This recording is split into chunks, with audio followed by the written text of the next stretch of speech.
everybody. Trey Ratcliff here. I'm sitting in my hotel room in Hawaii editing photos.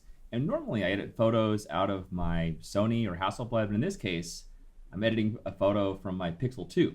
All right. And I want to run it through Aurora because I made an attempt to edit it on the phone and it came out okay, but super grainy.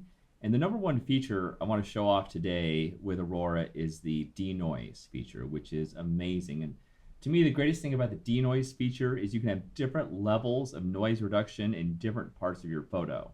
So only use noise reduction in the areas that you need it.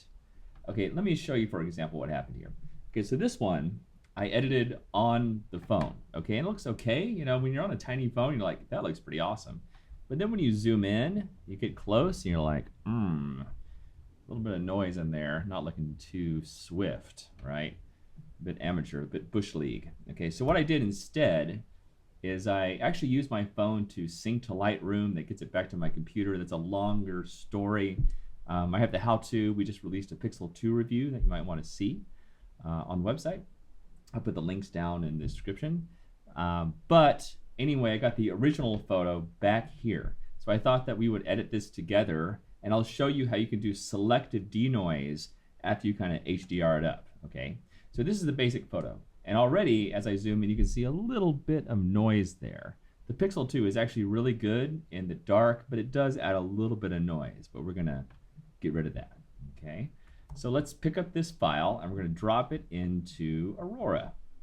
Okay, I'm gonna turn on tone mapping here and say create HDR.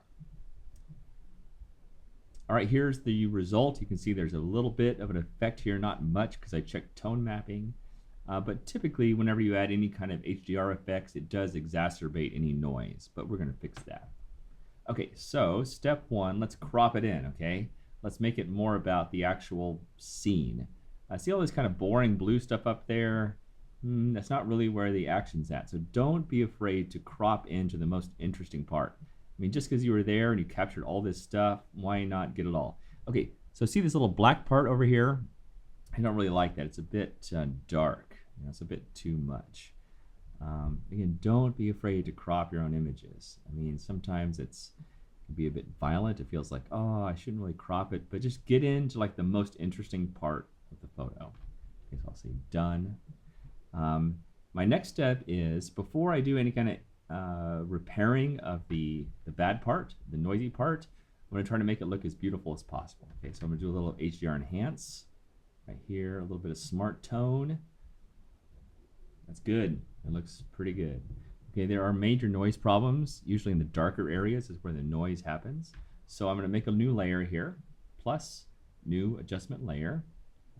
I'm going to go down here to HDR denoise, okay?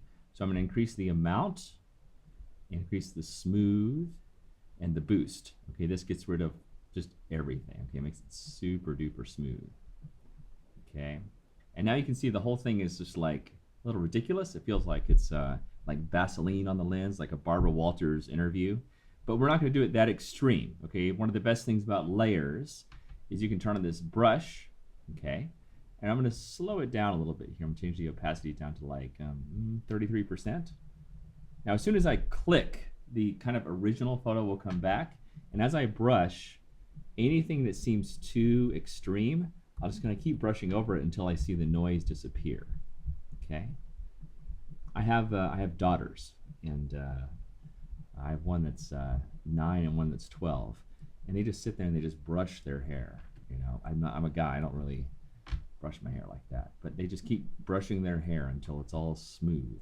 So that's what I think of this like. Like if I had long flowing hair, like Fabio or Scott Kelby, I'm kind of picturing this is what they do with their hairbrush. So it's nice because if you remember, like the other one was like totally washed out and like super blurry with no definition. But here you can just lightly go over anywhere there's a little bit of noise and just kind of selectively do it. A little bit right there. Down here on the horizon. I kind of like this dark horizon. It really forms sort of a statement like this is the horizon. There we go, looking pretty good. Let's get it up here in the corner, smooth that out. So if you want to see where I just brushed, you can kind of see here kind of everywhere, but I was at 33%, so it did varying scales all around. That looks good.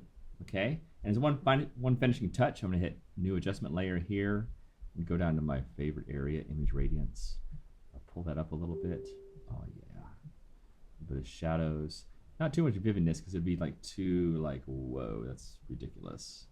But just a little bit. Okay, I'm just going to do a little happy little sunset. I'm just going to pop some happiness around the sunset right here in this little V that came out of it.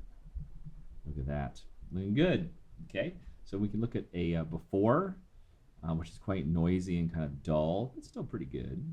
And then the after, which really has some punch and some feeling to it and gets rid of all that nasty noise.